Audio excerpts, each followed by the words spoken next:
What's up, everybody? It's another episode of Broken Bear Conversations. I'm Siko. This is Josh. Josh. How's it going, everybody? Yeah, it's another day. Right before we start, Broken Bear Conversations on everything. We're on Apple Podcasts, Spotify, TikTok, Instagram, and YouTube. So check us out on all the platforms, whatever you prefer. You like video, we're on YouTube. You like audio, we're on Spotify, Apple Podcasts.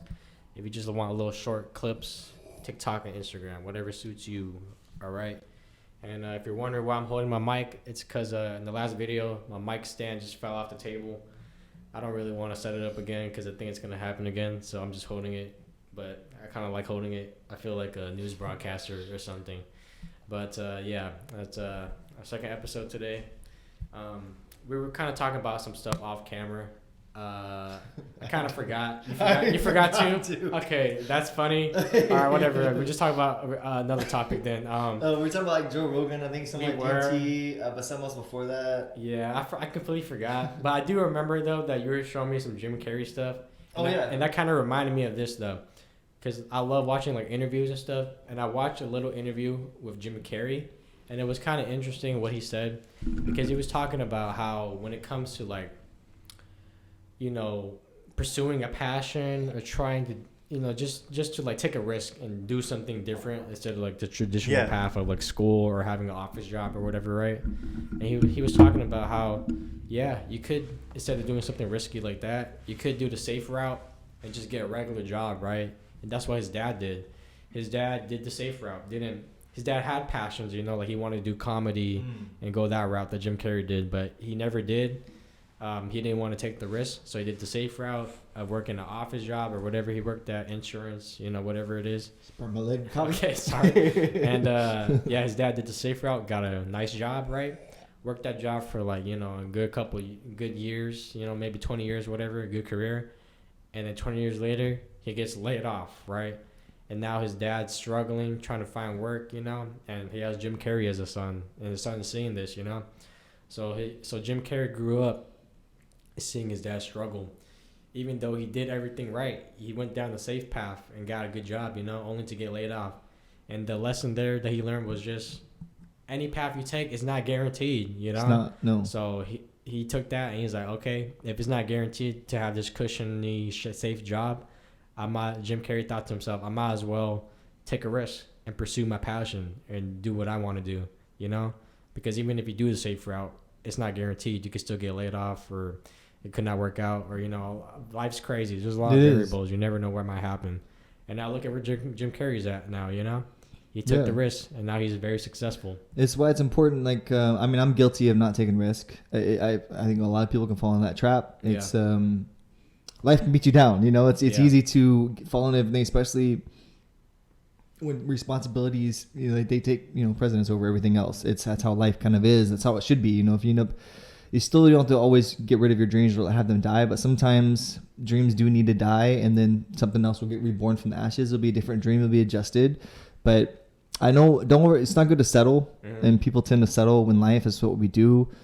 But if his dad didn't do that, we wouldn't have Jim Carrey. Yeah. So you look at it that way. That's so it's true, like, you know, or it could have been a different version of Jim Carrey. But sometimes lessons like that, like, it's weird knowing that, like, what if I, like, maybe I think I'm meant for something else, but what if it's not? You know, what if I'm not meant to have a certain things? We think, oh, we are, like, life is this, but it's like sometimes life doesn't work out. There's people that might have a great talent, but they're born in a place where that they can never achieve it. You know, like, circumstances is a big factor. Being in America, we have a lot of opportunity, and there's really no excuse. I know people can grow up in pretty shitty situations, but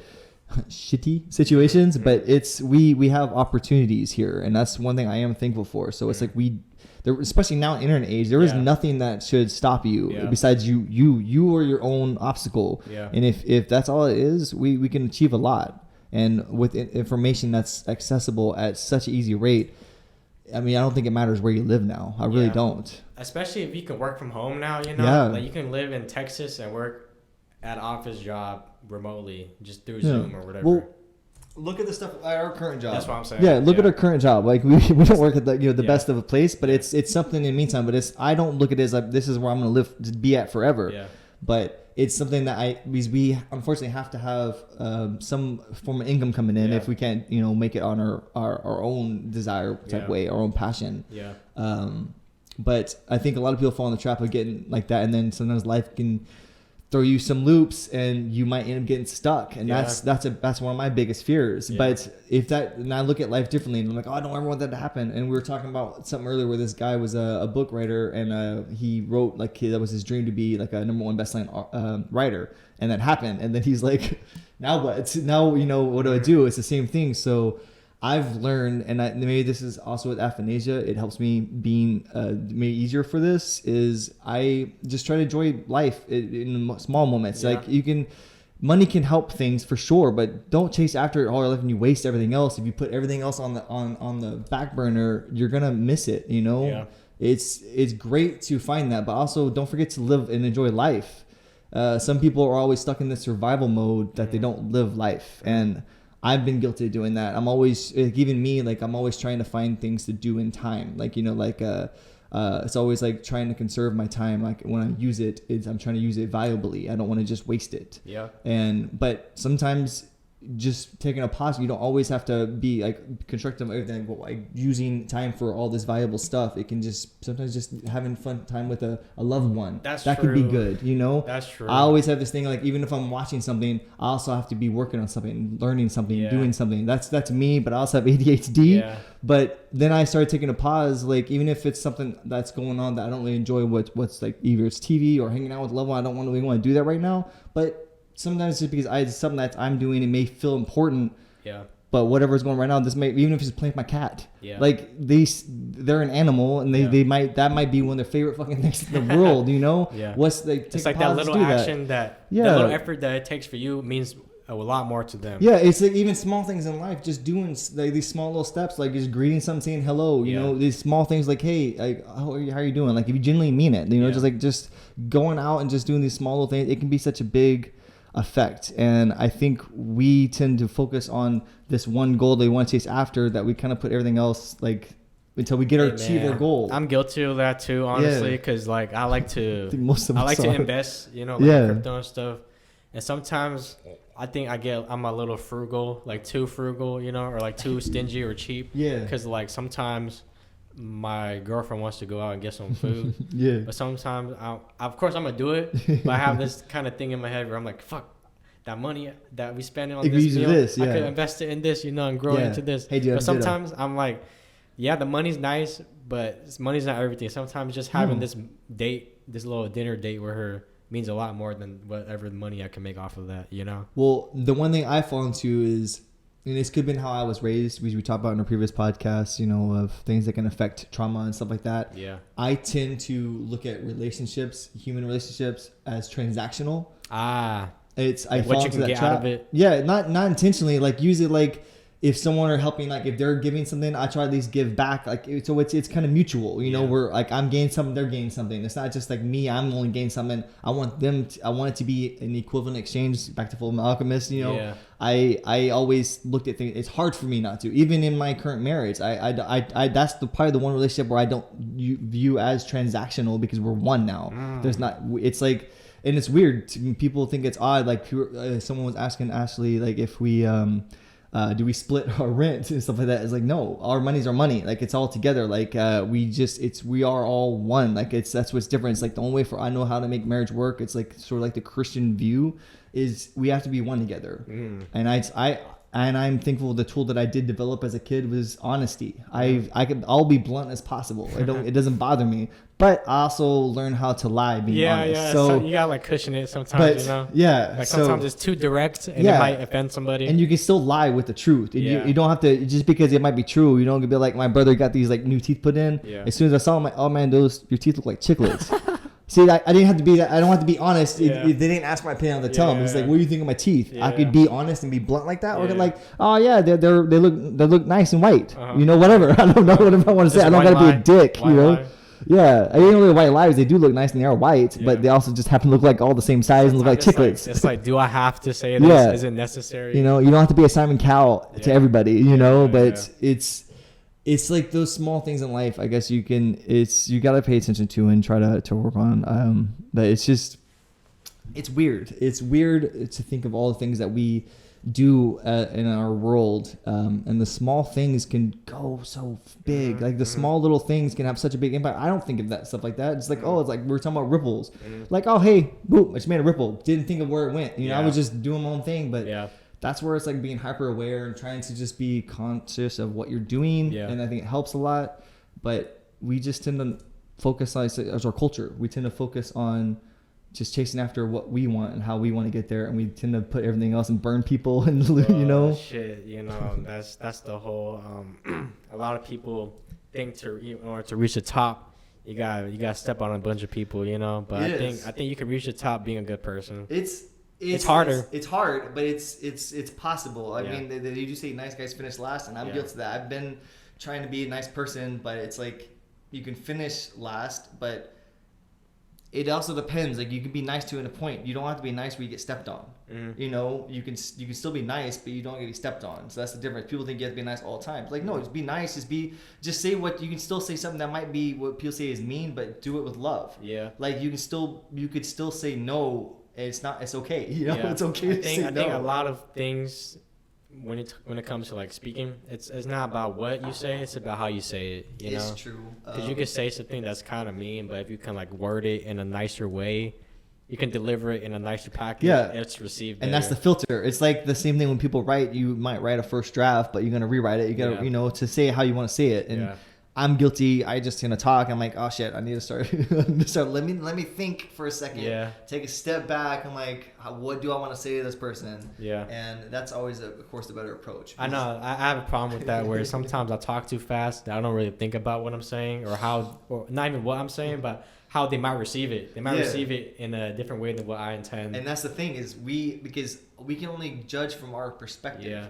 And it's hard. It is hard to like, how is this person that I don't really fully know? It's like especially if it's a stranger, you don't know what happened just previously before you start interacting with them, you know, how their day's going. So it's like, it's hard to be always conscious kind of what you're saying, but you don't obviously want to offend people, but you know, it's that's why it's good just to, I know why people lie. I get it. I get why people do different things. It's just because I had to learn about that. That's one thing I had to learn.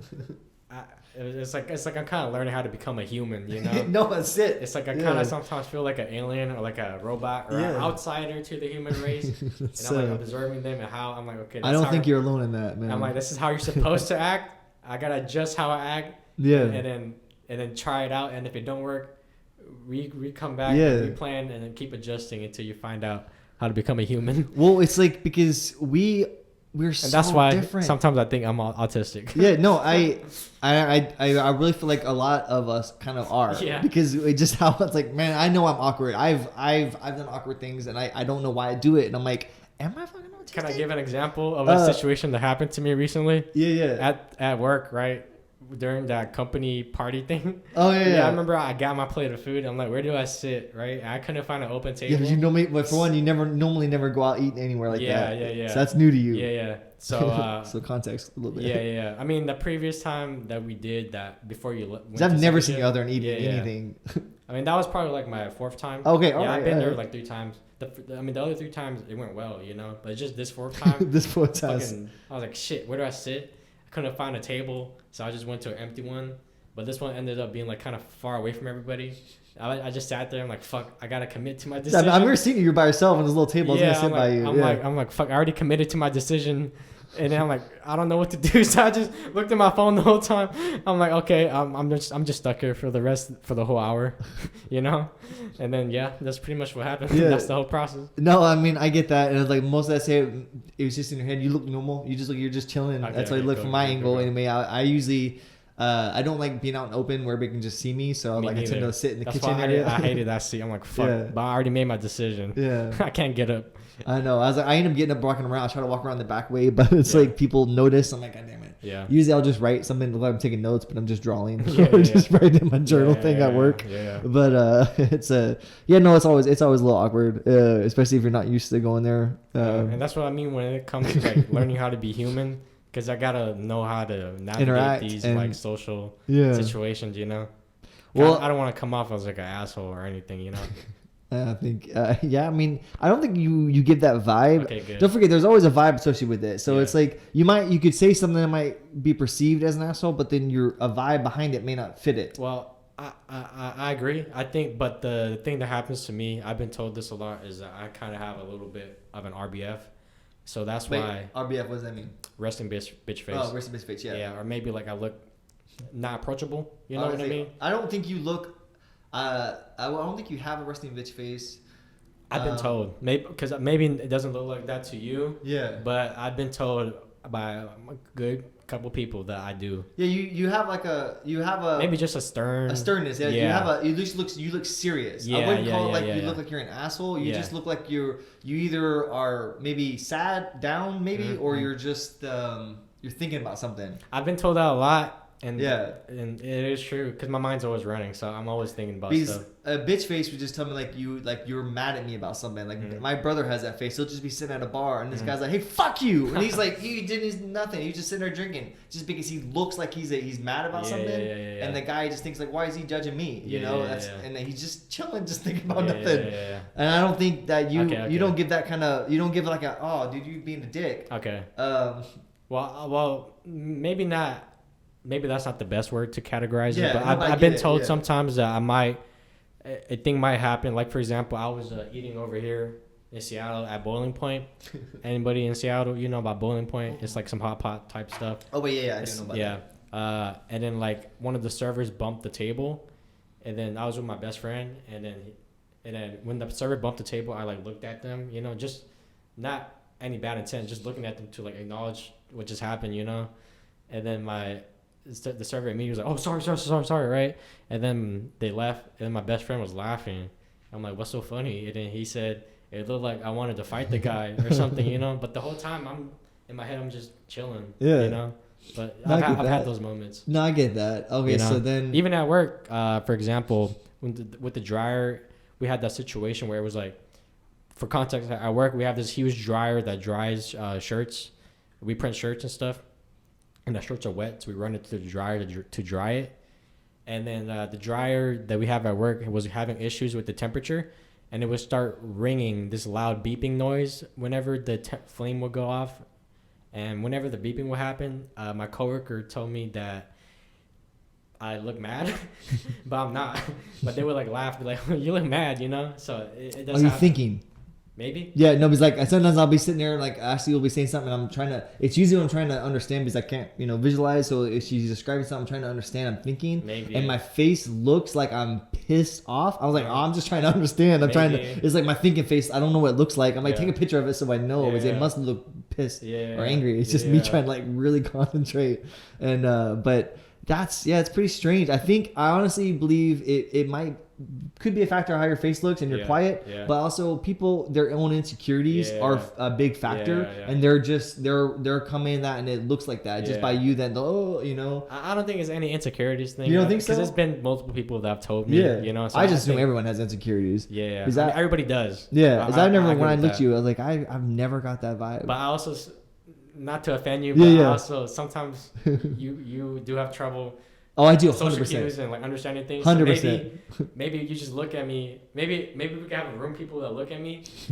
9 out of 10 people are gonna say I have RBF, and you're gonna be the one that says. All right, here's a question. So does Miss Zico have RBF? Well, I think I'm mostly smiling on this podcast. But that's what's interesting too. Also about like recording yourself on video and audio. You can like see yourself from a third person perspective and realize things about yourself. Because like you could like maybe like notice you have a little tick where like you move your hand a lot, stuff like that. So I think that's what's one thing that's cool. Most of these videos. Yeah. Well, I mean, I'm not. You listen to at least one that you tell me. So. I listened to a few of them. Yeah. So, maybe you can like listen to yourself and be like, oh, I kind of do this a lot. Do this a lot. Yeah, I'll start doing that. Yeah. I'll start doing that. I'm sure. I was just saying. I don't know if you have. It was kind of like a question. Yeah. I might start doing that. I'm curious now. I'm actually. Maybe I can polish my things up a little bit, Because one thing I already noticed about myself, but it was funny to see it on video. I have trouble with eye contact. And it's funny watching the video because I can't even make eye contact with the camera. Oh yeah. Because I'll be watching the videos with me doing the intro, and the whole time I'm like, hey, rock on the boat. I'm just looking at the ground, So that's another funny thing to look at myself. I forget where to look. I said I'm looking at the laptop. I'm like, oh wait, it's at the camera. I don't think it really matters. Yeah. You know. Look straight. Yeah. I mean, it's from what I've seen in podcasts is people just look at each other. Yeah. You know. Usually across the table, and it's like like the Joe Rogan ones. Yeah, exactly. But I think it's kind of weird the fact that like people do have certain faces. My cousin, when she was bigger, it wasn't as present. She looked kind of like angry sometimes. But when she lost her weight, my God, did she? I think it's like a lot of it is the structure, the curve of certain jawline. It's just weird how it can be that factor. But yeah, people would give her the worst looks and just treat her crazy weird. After she lost weight. No, she looked great. It's just certain people, they would just get rubbed, and she's just doing normal things. She just happens when she's just busy doing something. She just looks so aggressive. Oh, so after she lost weight, her face looked more aggressive. It looked more angular, and it kind of like I told you look elf-like to me. That's funny. Just because you have a more thinner cheeks, and you're angled. Yeah. You have a good jawline. Oh, thanks. I guess when you say elf-like, it's a compliment. It is. To me, it's a compliment, man. It's like, if someone told me that, I'm like, what the fuck are you looking at? I look like elf. I have little chubby round cheeks. If anything, I look more like ugly, more like I would say like an ogre. Just kidding. The ogre, or like maybe like I'm thinking about like those fantasy type creatures. Well, elf, ogres. What is Gimli? The dwarf dude. I don't know. Are they just a dwarf? I don't know. They do from big what? beard. From Lord of the Rings. I was just thinking of elf. Okay. I watched the first movie. That's it. I'm a big movie TV show watcher. Yeah. But I learned my lessons from it. I would be more so if I could focus. I think I might have ADHD. So I'm looking into getting diagnosed. All right. And if I am, then I'll take the medication. Weed doesn't help you when you smoke? Nah. Concentrate more? Nah, because I want to say this. So there's Ritalin, but there's also another one called Adderall. Mm-hmm. Have you heard of that? Yeah. So my friend I had both of those. They don't do anything to me. Oh shit. Well, Ritalin hurts me. I can't take that. That's crazy. Well, I mean, your situation. Yeah, mine's a little different. Yeah, but my friend got diagnosed with ADHD, and he had Adderall, and I actually asked him if I could take one of them, so just to see how it would work, because I think I do have it. It may take a little bit for it to get in your system. I would say at least 3 days worth. It might be feel a difference. I already did it. Oh, you did? Yeah, did you feel something? So basically what happened was this is around the time when our coworker told me about this game called Final Fantasy VII, and I played it, and when I first started playing it, I did enjoy it, but it was hard to focus and to get an understanding of everything. I mean, I understand it, but it just doesn't click, or it just doesn't hit, Like a character would die and it wouldn't hit me. Yeah. I wouldn't feel any emotion.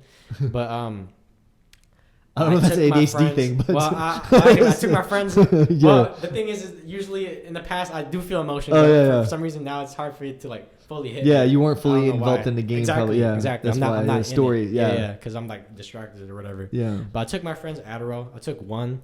I know you shouldn't. Okay, I'm not telling people to do this. This is not a smart decision. Okay, this was a dumb decision, but I still wanted to do it. Yeah. So I just took my friend's Adderall and I played. Before I played Final Fantasy VII, I beat the whole game. Oh shit! So and I understand. I'm like, damn, this is a good game. Now that I'm in it, help you focus. Yeah. So after that happened, I'm like, ever since then, I've been looking. I've always kept in the back of my head. I'm like, maybe I should get diagnosed. So I'm looking. I'm gonna try to get diagnosed and take. Hopefully, I do kind of want to be on medication. Yeah. So that way I can watch shows again and enjoy anime. Wow. All right. Well. No, 100%. I can still do it, but it's kind of difficult. Yeah, no, it's so I have my own little things with medicine, but absolutely, there's it's just I had a lot of drawbacks on him. But I know my nephew, I believe he is on Adderall. It helped him tremendously. Mm-hmm. He's great at art now. He was not a good artist when he first started, but it helped him It helped him with art? Yeah, it helped him with art. It helped him focus on things. When he used to draw Iron Man, it looked like what a kid would draw when they draw Iron Man. Now he's in college for it. He's great. He's just said with things in life, there's a plateau, and once you cross it, all of a sudden things just become easy. It's I asked him, I was curious when this happens. I never quite reached that plateau. I was good at drawing, but it still was somewhat of a struggle, and a lot of the different factors were in there. When I could do good drawing, it's just I still struggled. But he's like in working out, there's like a plateau, and he said once you cross that, it was just easy. And I think Adderall helped him focus on things like that. He's like he was pretty hyper. I mean, I was a little different hyper. I only met a few people, like Jim Carrey hyper. I was weird, I could not control myself. I was that level of energy. I still have it in me. It's still there. It's just now that I smoke regularly, like it's pretty regularly used in the morning, at night. I'm pretty keeping it up, and it helps me kind of regulate myself. It does help me, especially my energy in the morning, kind of contain it, control it. It's not as debilitating. It used to control me, where sometimes I couldn't even focus on small things. It just like I'm just I'm like losing things. It's just it can be out of the control somewhat. Yeah. So I don't know if yours is different. That's what's weird is I don't know what mine is compared to what other people's. I know it's all ADHD. My wife, she believes she might have that. She thought about getting tested because she can hyper focus on certain projects, but it's like she struggles with like it's like a little things. So it's like and she can't watch TV shows. She doesn't have the attention span for that stuff. She can't do it. I have the attention span. It's just hard for me to like immerse myself in it. And I think that's what she struggles. She won't even finish it. She'll start a little bit, and then she'll and then go on something else. And it's like mine it's different. It's always been a little different because I talk really fast. I'm energetic and all this things like that. It's just you don't have the energy. So I'm like high energy. You're just low energy. I'm ADHD. definitely low energy. Yeah, low energy ADHD, which I would say same thing. My wife, she's low energy. ADD is kind of how I would say it, but she has a hyper focus part. Yeah. I have that as well as whatever else you want to call. I don't think I have hyper focus. No, you don't have the hyper focus? I don't really. You might just be. I'm just pretty spacey, to be honest. Pretty spacey. Because that's the hyper part. Like the ADHD, I would just say you might have just ADD, even though it's not a term that they use anymore. Yeah. But because she has the hyper part, not like how I have it, but she'll hyper focus on work projects or certain things where it'll take up her time and attention. And you don't have anything like that. Nah, I don't really have moments where I hyper focus on anything. I'm curious what they might say. Me too. I'm very let me know, please. I am genuinely curious. I'm super curious because I've always felt my whole life that I've been a little different from everybody. And I've heard that's usually how everybody always has that same experience when they're like diagnosed with something. They have this feeling of like, oh, I've always had this feeling of never feeling the same as everybody, and I've felt that myself. So I think since I relate to them in that way, maybe I might have something. I think you're right on something. And if I do, I don't care. I feel like some people kind of feel embarrassed to talk about if they have any mental issues or anything. I've never had that in my life. I've never had the issue. I want people to know. I want people to know so that they don't think I'm weird. I want you to know. I'm like, I'm not weird. I have this issue. Okay. No, I was like, I'm not that worried. People always thought I'm weird, so I'm like, fuck it, I'll make it more weird. If I can. But I always accept the fact I'm a weird fucking person. So it's like I've gotten rid of the idea of like people are gonna perceive me any differently. They might perceive me a certain way, but if you get to know me, I'm weird, odd. Can't help it. I don't want to be any different. To be honest, I think everybody's weird. It's just most people put up a front. And it's not until you get to know them that you get to know that other side of them. The other side of them. Because that's how it is. Every time you meet anybody, once you really get to know them, that's when you see the other side, That makes sense. Yeah. I would be like, it's the way we have our culture. It's like, we have societal norms, which I think is kind of changing drastically. I really feel like the norms is whatever it was. It's changing a whole lot. Yeah. It's like, I don't know what the societal norm would be. Because I think eventually maybe we won't be doing as much outside in our world. It may be more of it depends. Like a metaverse. In a way, yeah. I feel like that could be, I could see how that could be a direction of life in a way. I don't know. But it's kind of scary. I just brought up a random thought I remember I had. Because, you're talking about how we're kind of like evolving as a species towards like a metaverse type thing, right? But that makes you think about AI art, right? And I'm just take this with a grain of salt. But this is a really cool thing that happened was, how with AI art, you can put any prompt in and then the AI will create an image, a piece of art based on that prompt, right? Well, somebody when they typed into the box, draw human evolution, right?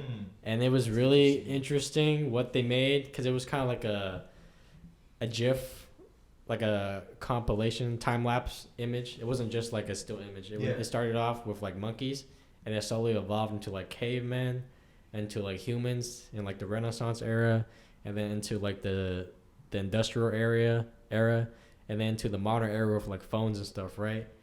But then it kept going after that, and after the phones, it went to like us kind of becoming cyborgs. Like one arm turned into metal, and then the next one, and then the legs, and then the body, and then the heads turned into metal. And then yeah, and then it was like part human. There's still human parts, but it was like part metal too. And eventually it turned into full metal. There was no more skin. It was just all metal. Yeah, don't you remember that? Right? Oh, you didn't watch Rick and Morty. Sorry. I did up to a certain point. Yeah. And then after the part where they went full metal, it went from a robot to just wires. You're just a wire now, you know? Shit. And that was the end of it. So it basically just predicted that we're going to become robots, and the cyborgs, robots, and then just a piece of wire, you know? And that just makes me think, I'm like... So what, is that can't really image things? So a piece of wire, do you mean just a wire dangling? Think about... It started off with this tree branch and a monkey, right? Okay. And then by the end, that tree branch and that monkey turned into one big wire. This big tube. This... You know, like think about like a server room with a bunch of like computers, servers, pieces of technology, and just wires going all around the room. That's us. We're just gonna be wires. So we're just like the inside of a computer, basically. Pretty much. Yeah. Well, I wouldn't be surprised if that's how it is. There was like I think we brought this up maybe once before. We talked about like on Rick and Morty. If you've been watching it, highly recommend. I went up into the season where there's that screaming sun. Oh, okay, yeah. That was a good episode. I like that one. That was the last season. No, I think. And then the next season, yeah, I think that was the last one. Well, there was one where he was trying to get something for Rick, where he had to go back like in this little portal, and there's this wine in there, and he met like this weird goat dude, and he comes back, and then comes back again, and that goat guy's like older, and then the goat guy comes with them, and he comes back, and now it's like he's been gone for like a long ass time, and he kept changing the world. Well, eventually, as it's only been like seconds for us, but it's like hundreds of years for them, you know, back and forth. Yeah. And eventually they get so developed, they think he's like this crazy god because he keeps coming there and destroying their world. You know, he's not intentionally doing something like that. Yeah. But they get so advanced, they become they still look like themselves, but they're robots, and they still have their brain is in there. It's in this machine thing, and it's like all these wires are connected to it. And it has their face, and their mouth doesn't move. It's and lights like flashing. And that's what I would, when you were talking, that was the image that sort of came into mind of that show. Yeah.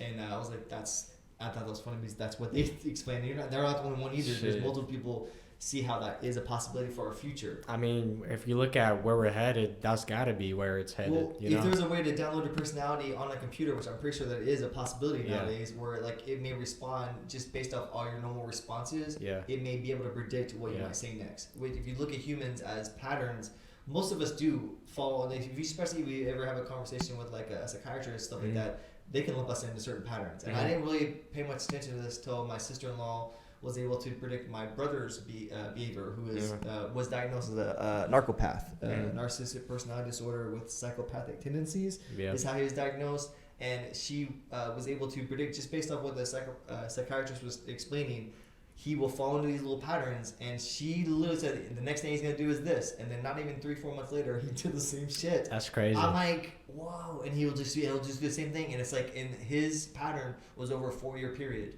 He'll do these same things over these collective years, and it's like these same little patterns. That's and crazy. That freaked me out. I'm like, then they helped me try to pay attention.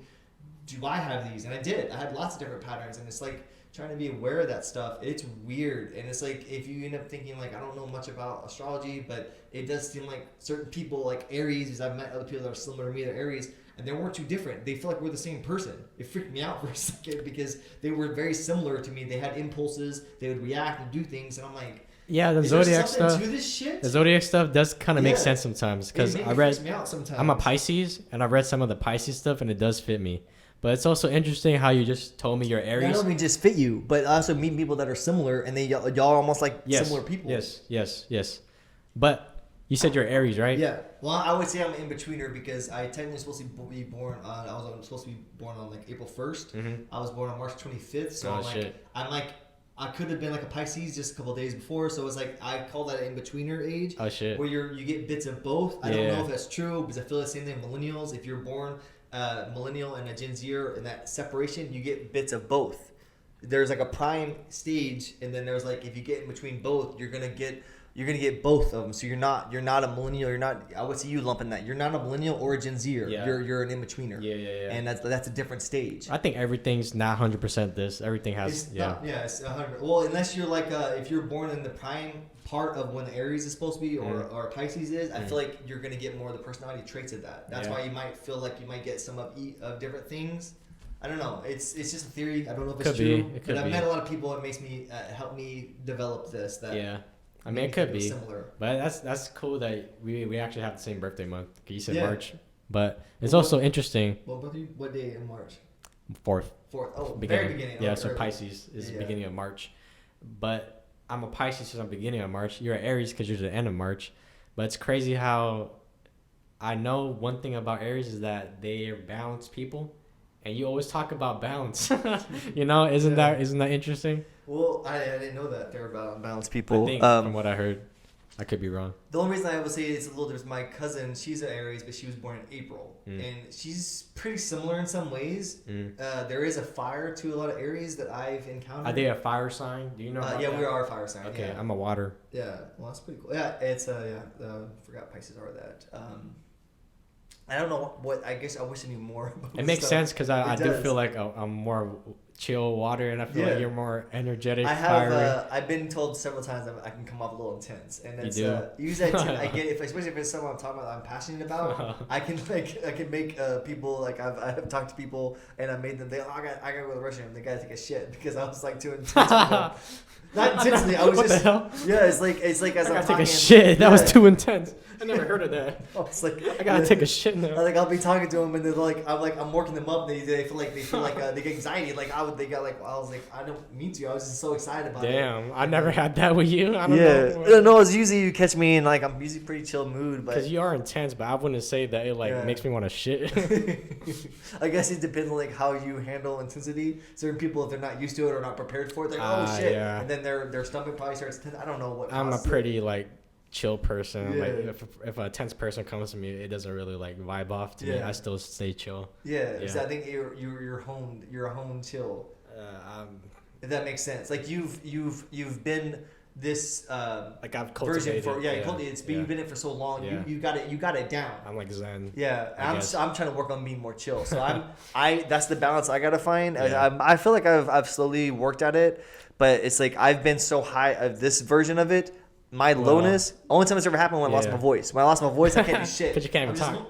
Well, one tip I have to become, if you want to be like me, I guess, you gotta be a little delusional. Honestly, I'm being honest, because I gotta like tell myself sometimes that, if some shit happens, you just gotta like lie to yourself that this person who's doing this shitty thing got other shit going on. That's they probably do. It's not really a lie. They probably do. Yeah. I mean. Sometimes like there's some people just do shitty things because they're shitty people. That's what I mean. Sometimes in those situations where it's like the actual answer, you just gotta like lie to yourself just to make yourself feel good. No, fuck that. I wouldn't make myself feel good. I might know this person is a piece of shit, and I was like, I got burned. Well, I don't know if you're gonna be zen because of that. Probably not, but no, I just I've always had this gray kind of understanding and view of things, like always just middle ground. And it's like I'm slowly working on that to not be so on the outside looking in, but I need to cultivate more stillness in life, and I didn't realize how much I stretched myself too thin so many times. And it's like I still think I don't like the idea of lying at all. Like I just me neither. Yeah, even to myself, like I won't believe it. Like even though it was like I'll have to like embrace. I just think there's something to embracing a trueness. Like we tend to. It's like fear is rooted in lies. I feel like not in truth. If there's truth, what can fear do against that? If I'm owning my truth and speaking it, plus if I'm always speaking truth, like no one's gonna catch me in a fucking lie. If I'm lying, like you said you watched this, I'm like, well I did, but you didn't ask more questions. Like you could have clarified. I'm gonna give you more information. It's easier to live life if you're honest. Because if you're always lying, you got to keep up with all the lies. Yeah, and that's too much energy. That's a waste of time. It is. But I know what you mean about hating lying, because I don't like to lie to an extreme level that I don't even like to white lie. So that's why going back to like I might think I'm autistic because I have to learn how to become a human. And like white lie, and like sometimes you don't have to be blunt and direct. Because I'm like you, but I have to work on it. So I'm not as blunt or direct anymore. But I used to be like you, a lot more direct. I'm trying to and blunt, get less blunt. So I have to learn. This is part of being human. You have to like say things a certain way, even though if inside it kind of kills my soul a little bit. Yeah, well, I'm like, I gotta learn that it's for the better of humanity.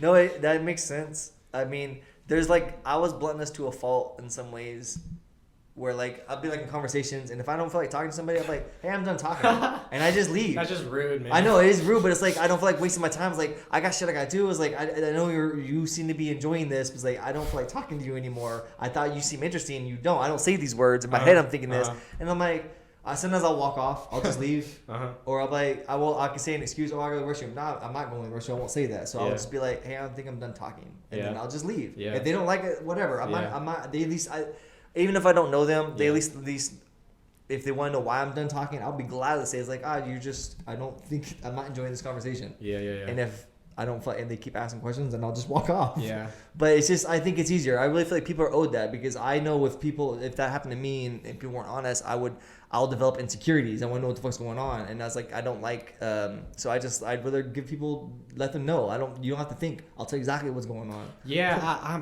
That's why it's interesting how we cross paths, because I'm like exactly the same way as you. And it was always interesting talking to you, because it was interesting to meet someone that thinks the same way I do. Because I'm the same way, where I'm like, I just want to do things the easy way. Let's just be direct. And cut all the BS.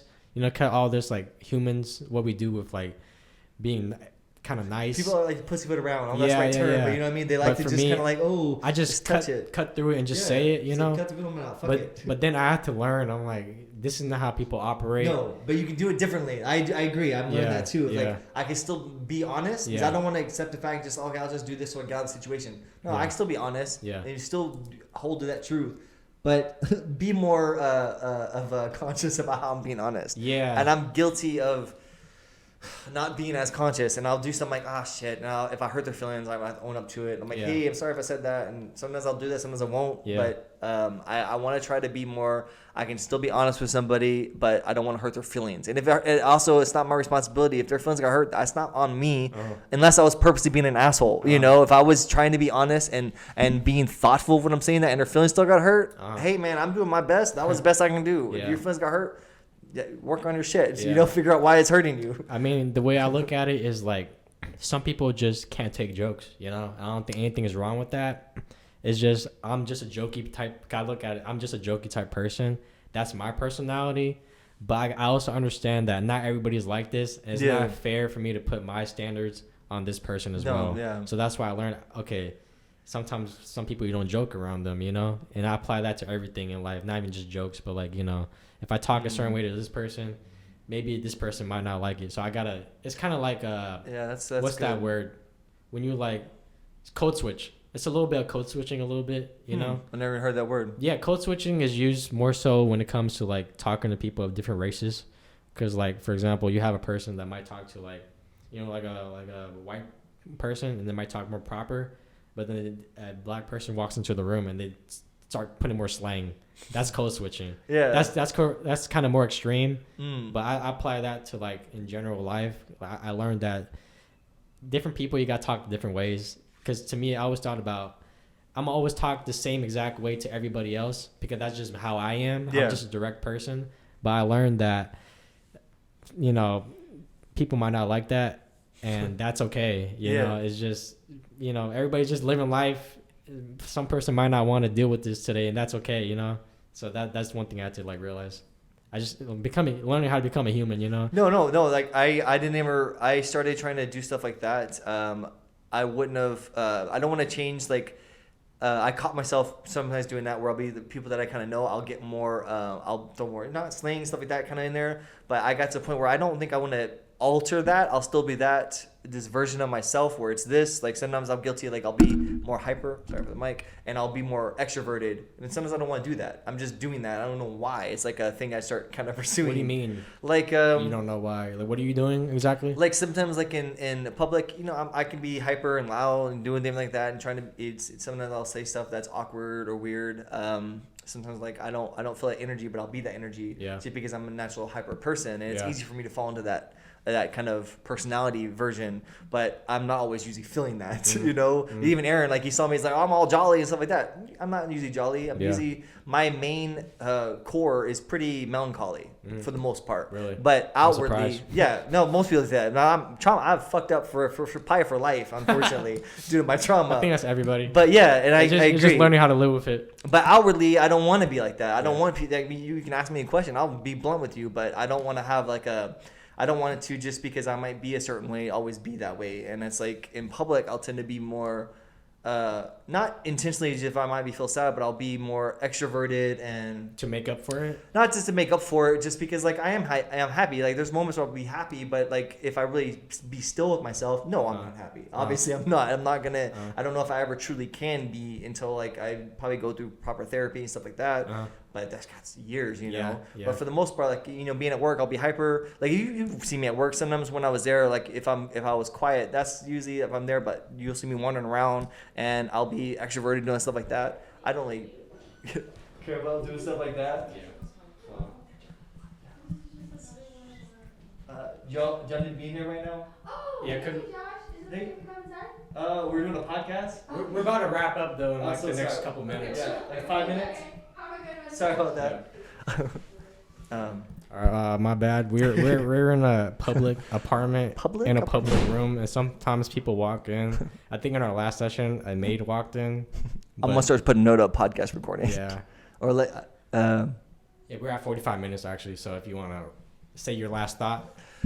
Just been like I started trying to realize like my patterns, my personality. Like when I'm interacting with people, and like I start questioning like why am I doing this? I don't even know. Like sometimes like I'll be interacting with humans, and I'll be being a certain version of myself, and I'm like, why am I doing this? I'm not being honest. I don't feel like doing this, but I'm doing it just because it's social cues. You're supposed to, and I'm kind of like I don't know if I want to use my energy for that anymore. Like I may because it's nice to blend in, and it's easy to do that stuff, and it's like I didn't realize how often I do that just to blend, and it's just easier to get by in life. And then I don't know, like being more reserved with myself. Just because I am hyper and easygoing and can talk to people, it doesn't mean I have to be like that all the time. Like I'm on a lot, and I'm trying to understand that, like why, if it's like a trauma response, you know, I don't know. It's like a small things factor in like personality, like what caused me to be interacting and stuff like that. Because like I said, I struggle with social cues. I don't know full things. Sometimes I'll say things I'm trying to joke, and people are interpreting it as a joke, even though I'm trying to be jokey. I go through that so much. Yeah, but it's because my voice is monotone. Yeah,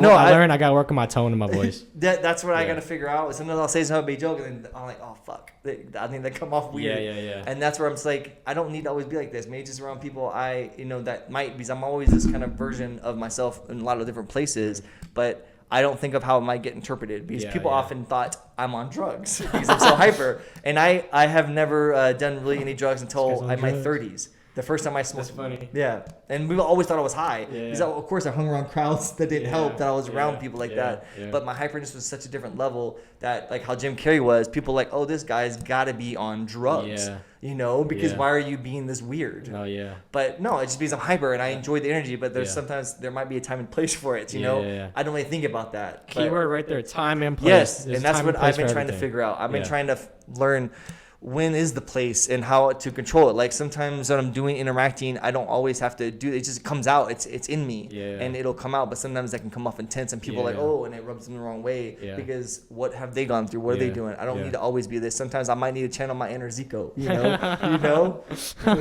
I mean, I guess if you want to put it like that, I wouldn't mind being a more chill version. Like only way I'd be like this, how you are, how this man is right here. I have to be on the boy. I'm 22. Legit indica. If I'm on like the strong fucking indica, I'll just be like, yeah, man, how's it going? The way I think about it is how you think about conserving energy. Yeah. Most of the time, it's not worth my energy. You know, an argument, I'm like, I'd rather just walk away because I literally I don't have the energy. I don't even care if you think less of me because I'm walking away. Like, if you think I'm a pussy or whatever, I just literally don't have a lot of energy. I think that's what's good I think that's a benefit I have about how I am. I'm just so most of the time kind of tired all the time. Oh yeah. So the fact that I don't have the energy to do a lot of shit. But the thing is, like, why is your energy so low? I think it's because I don't eat a lot. Is that it? Yeah. I need to eat more, so I just don't have nutrients in my body. Honestly. But there's like some things like I started realizing like so with my wife at her current job, it uses her energy a lot, and she's not always. Sorry. Yeah, she's not in the happiest place, but like jobs can be such a factor of your energy. Like you don't realize how much it wears on you, and then going back home, like you might be low energy. You're wondering why the fuck am I so low energy? Yeah. Sometimes your environment can be such a big factor you don't even realize it. That's true. And I started realizing like these patterns, like because Christian, he works at our job, and like our job doesn't do much. We just print things. We work at a place where we print things that are at like gift shops that you probably even bought some of our products, like a coaster. Yeah, coasters. Magnets, little T-shirts. Postcards, stuff like that. But these jobs, you don't have to use your brain really. You're kind of just it's like you're doing a task that's not that much thought has to be in it. But that helps us work on our head. We're not getting mentally drained. If you ever been in the customer service jobs, you get mentally drained. Yeah. And how much that affects your spirit is fucking crazy. Yeah. How much that affects your energy levels. It's different. So it's like me I didn't realize I've always done jobs like this where I had more of personal freedom in my head. Like I didn't have to use, it was like tasks that we're doing that didn't affect my who I was inside. Like I still was able to be this kind of version of myself. But being at customer service jobs, you don't have time to think. Your brain's always on. My brain didn't always have to be on. I can unplug and just get lost in my thoughts. That's nice. I didn't realize how much that has helped me heal through things. And if you look at most jobs that are, especially that we have in our job, like behind the counters, we have to deal with customers. Yeah. That energy of multiple different humans you're interacting with every single day. So many hours every day. A lot of people have jobs that do that. Yeah.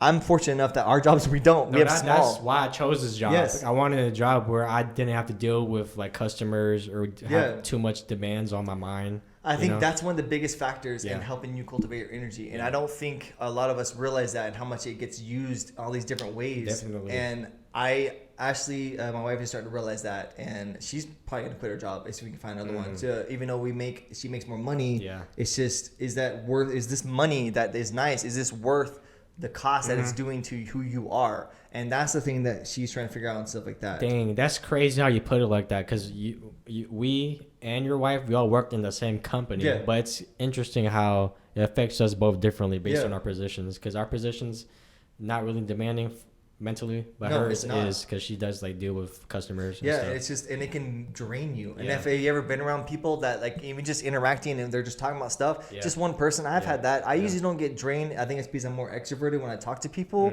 but I have been drained, especially if it's emotional stuff they're talking about. And usually when people are frustrated, they're gonna be emotional. So it's like energy suckers. If you ever been around like a vampire, like energy vampires, I feel like people can steal people's energy. Like they people do, man. Yeah. Sometimes you meet people that just use you to vent. Yeah. And they just take all your energy out. And what do you think dealing with customers and dealing with people just venting? And it's like, and how much, and like I can understand, and that's like most of our people in a row are like that. And it's like all these small little patterns go all this way, and like your life at home, it's hard not to bring that shit home. Yeah. You got to figure out how, if you're at one of these jobs, you have these shitty experiences, whatever's going on, to release it. And then when you come home, at least you can, however that may be, that could be doing yoga, it could be doing meditation, it could be just writing, it could be playing music, something to get out so you can be who you are and then deal with whatever. It's like separation. Whatever fits you, whatever helps you out. And it's like finding that out. It's like people, I think, are after COVID, I think people started realizing, oh, this job affects me more than I thought. And I think that's our culture that we're understanding, because look what's going on after COVID. We got to actually be home. When I was doing these type of jobs, being home helps so much because it's my safe place. It's like, this is at least my area. And then I can also just like take a break, and at least I'm here at my own personal space versus being at a job that, where am I going to go? Man, I wish I could work from home, man. That'd be awesome. Because I can work on podcast stuff while at my job. And it's like, it's a big thing. It's like, I don't know our culture, if it'll change for the better like that, but I think it feels like more people are getting more aware of how things are affecting their energy. Like things are affecting them spiritually. They're like, why am I feeling like this? And they're questioning it. I don't know if people really question things. Did you really question things like 4 or 5 years ago like this? No, not really. Yeah, I don't know. I didn't really either. Not as much. I also was like 16. Yeah, that's true. I mean, I was just like in my early 20s, but late 20s. But it's just like I'm glad that you're starting to do this now at your young age. It gives me hope for if there's a lot more young people like that it's just. That's why I like podcasting so much, because the only reason why I became this person is because of podcasting. Because I told you how I used to be more of an asshole back a couple years back, right?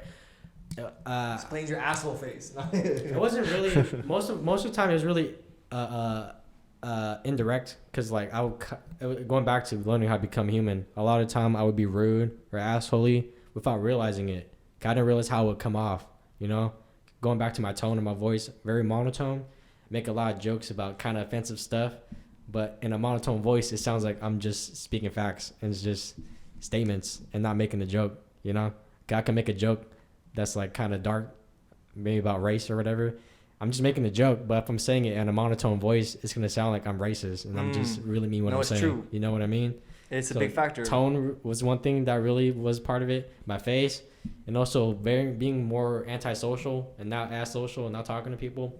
All these factors, I didn't mean anything bad by it. It's just all bad variables that all kind of came together and made me seem like an asshole. But I was kind of an asshole on purpose though sometimes. Because it's not because I want to be an asshole. It's just I got issues and trauma, and it's like you just didn't feel like being. I will let it out when I was embracing that part of myself. I knew I was being an asshole. I didn't care because I was upset. I was annoyed by different things in life, and I just started embracing what the fuck I wanted to do, and life didn't work out. More problems started happening as I kept embracing that. Enough where I got a breaking point, and that thankfully happened to help me become who I am now. But I think everybody has that point where it's either you change or you stay the same. And I think most people just choose to stay the same. It's easier. It's easier to choose that. It's comfort. Yeah, and that's the thing. People settle. Yeah. Learning not to settle. I remember that's one of the biggest things. I remember Steve Jobs was saying. He's like, never settle. It stuck out. That sometimes like aphasia. Like I don't know if this is what this is, but like sometimes I'll hear I watch something, hear something. And there'll be a phrase that will stick out randomly, almost like it's highlighted, not like in my head. It's just like it's almost like I'll hear an echo of it real quick. Like I'll hear it and it'll linger longer than normal words would be. Example is in the movie Braveheart. There's this quote they have in there. It's like aim small, miss small. He's trying to tell his kids, teach him how to shoot. You say that quote a lot. I do because I apply it to my life so much that if we learn how to narrow our vision, where we just focus on the small thing, we can achieve something more. It's like baby steps in a way. Like if you're having to work on a problem, aim smaller than whatever you're trying to aim at. People focus on the big picture. If you just narrow it down to the smallest minute possible thing and work on that, fix that, and then go on before you know it's done. And I started applying it like when I was in my room. I used to clean my room was the hardest thing when I was little. I'm like 6 or something like that. I remember my mom told me, it's like, just focus on pick everything that's like red or pick everything that's white. And then pick everything that's small. Just finding these little things. Finding these little things to look for. All of a sudden I was done so fast. But the task seems so hard. People look at it as a big thing, but if you just tackle it little by little, it's like having debt. If you just look at it like having like $10,000 in credit card debt, it's like, damn, it's just a lot of money. But if you just look at it as every month I'm gonna pay $300, you just each month little by little tackling it until a year later you paid it off. And that's it. It's just small things. It's like and people don't want to be patient. I know. I get that. Things take time, man. They do. If you want it to be good, think about like if you were trying to getting some fast food, how that quality tastes versus making something really good yourself or getting it made professionally over time. How much different that tastes. It's drastically right. That's it's true. the same thing in life. Being patient, that quality will come. You just gotta be patient to nurture it, and and it will come. I promise. I agree. So. I just want to end off this podcast with like you're asking me how I came to this way or whatever, or like I talked about how I used to be an asshole, and it was like podcasts that really helped me because I think it's interesting how people work. Because if you try to help someone out and like give them advice and like change them directly, people don't like it. But if you do it indirectly, people are more willing to listen, And that's why I was just listening to podcasts, No one told me to listen to podcasts. I just started listening to it because one of my favorite YouTubers named David So made a podcast, and I just started listening to it because he's my favorite YouTuber. And just in that first year of just listening to the podcast at the job I was working at, because it was also cool because they let us wear headphones, like our current job, which was cool. every day I would just listen to that podcast at work and listen to him talk about his life and the guests talk about their life. And they're a little older too. They're like in their 30s. So they've been through life and they've grown as people, you know? Yeah. And just to hear them talk about how they've grown and the tools they've used and the experiences they get through helped me a lot and helped me apply that to my life, you know? Because it was indirectly. They weren't telling me directly. They were just making a podcast and I just so happened to listen to it. And that changed my life, you know? And not only that, I've, you know, just, you don't really use social media, but I do. And I know other people that had this happen where like you're just scrolling through, you know, like TikTok or Instagram and you're looking at these short clips. They sometimes these short clips are motivational clips and it's like people talking about their life. And sometimes it's just this 1 minute clip will change your life because it'll open your eyes to something, you know? The thing that I told you about movies where I heard that's a small thing that will be highlighted and all of a sudden, boom. Everybody has their own thing. For me, it was podcasts and clips. For you, it's movies and TV these shows, lines. Life, it don't matter. I'll take it from anything. You know? Sometimes a lyric in a song, that's all it takes. And for someone else, it could be like music. They could listen to a song and this music, it might be like a heartbreak song and they could have a line in it that helps them get through that heartbreak, you know? So it's just, I don't know how to explain it, but I just like putting content out there that might help somebody, you know? Because we might make a 1 minute clip that might change somebody's life. Because I did make a clip about how you were talking about positivity and you are what you attract. And that clip was about how you got to be good in order to attract good. Because if you're a shitty person, you're just going to attract shittiness, you know? And someone commented under that saying that, wow, thanks for this video. It opened my eyes a lot, you know? That was just one person. Well, I mean, the more that we make and the more eyes we get on our shit, the more it's going to help people. It's like a pyramid scheme. They're going to tell how many people, you know? I mean, that is how it works, but it's for good, you know? Because our shit's growing. We're at 42 followers on TikTok. Dude, that makes me happy. And we be getting comments. People comment sometimes saying, I made one about simulation theory. We talked about simulation theory one time. Someone was in the comments like talking about all their theories and stuff, you know. Yeah. So that's why I like podcasting a lot because it's good. It feels good in my soul, and also it just feels good to just put out. And we don't always talk about positive stuff. Sometimes we just talk about DMT, but that's it's also for entertainment, you know. It's good too. But it people like it. No, I agree. It does help people out. I think and that makes me. If you make anything from this, great. Yeah. Like, and it's growing slowly. We're just trying to help everybody. Everybody needs. We ought to be together. If we're gonna change this world in any way, even if it's just how we think. Yeah. We gotta help each other out. That's why I'm all in trying to just positivity, just embracing things, helping people out. It's just that's how life should be. We should all be trying to help things out together. Yeah. So if people are getting something great. Yeah. I'm glad. Because think about it, you're not even podcasting, but you were just talking to Sarah. About aphasia, and now she knows she has it. Yeah. Well, we're talking about it on a global scale on the internet. Someone could not know they have it, watch a clip, and they're like, "Oh shit, I think I might have it." That's and it might change their whole life. Happened to me. I know, and it might change their whole because you watch a YouTube video. It was YouTube video. Someone could watch a clip of you now. You know, it's like a whole spiral effect, and they're gonna have a whole change. Like, oh shit, I didn't know. I didn't know until I saw Josh on TikTok talking about it. That'd be fucking crazy. You know, that's for real what happens. Yeah, that's what happened to me. That's why I said this is the age we're growing up in. We have so much information. That's what I'm saying. That's what's so good about the internet. And this next generation, how you said you looked at me and it gave you more hope. It did. Well, I look at some of the young kids and they are smart, you know. It's because the internet. Yeah. They're aware of everything. They have all this information. Not only that, we're not limited. Like how I grew up, I was limited to what I could access. Yeah. Like I was in the middle of a country. You know, there's nothing around. I couldn't just walk somewhere to go. Yeah. I had to depend on other things. Yeah. But with this at our fingertips, even if I was curious about something, want to learn something. It's accessible. I love it. I love the fact that that's there. It's just I don't know if everybody's using it. I don't know if we are using it to the extent that it could be used, but I just like that it's an option. Yeah. It's an option I didn't have as a kid. No, yeah. I didn't have that at all. Like if I was curious or I want to know, I had to ask a parent. Yeah. They don't know anything. It's my parents, you know? It's like most of parents know stuff, but they only know what they know, what they experience. And for some parents, that's limited. It's very limited. Yeah. Especially where I grew up. Especially if like you have a mom that's working 2 jobs, you know, they don't have. And then I asked my brothers, what would someone that's a couple years older than me know, you know, or 5 years older than me know. It's just stuff like that. Like now, if I had a question, I love that a kid can just Google if they're genuinely curious, and like even if it's questions about life, you know, what happens, they can just Google it and have their own understanding of what they think death and life is. Yeah. That's just, it blows my mind. So we can be this educated versions of ourselves. Maybe we'll break our patterns that we've been in our past. Maybe we'll eventually break through that shit, and we won't repeat the same stuff we've repeated for history over and over. I agree.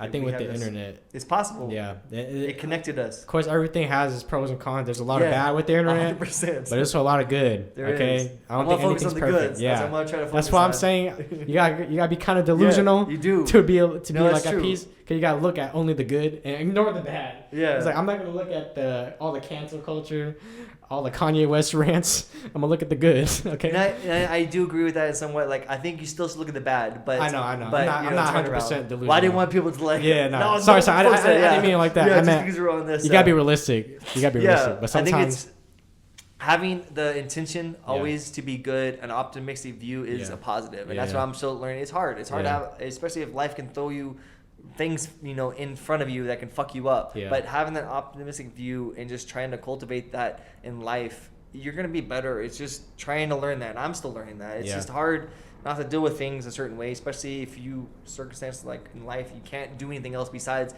limited. If we're stuck in survival, what else are we supposed to do? Shit. I mean, sometimes people just get dealt a bad deck of cards. They do. I mean, I still say like I'm living all right, but I'm still have that lack mindset and survival mindset. Yeah. I would love to eventually change that, but I don't want to also forget to live life during this time where I'm trying to survive, Yeah. And that's what you do. Same thing with you. Like, don't forget to live. And that's where I think people say, I'd be forgetting. Ditto. Like, even when I'm doing small stuff, like, how much time is it going to take for me to hang out and go talk to some people or chill with my animals for a little bit? I ain't going to do all this other fun stuff that even though I might be enjoying it or distracting or trying to pursue my goals, I don't want to get lost. Everything's balanced, man. But anyway, that's another episode. Yes, sir. Yeah, thanks for watching Broken Bear Conversations. We're on everything. Apple Podcasts, Spotify, TikTok, Instagram, YouTube, wherever you want to watch or get our shit, we're on it.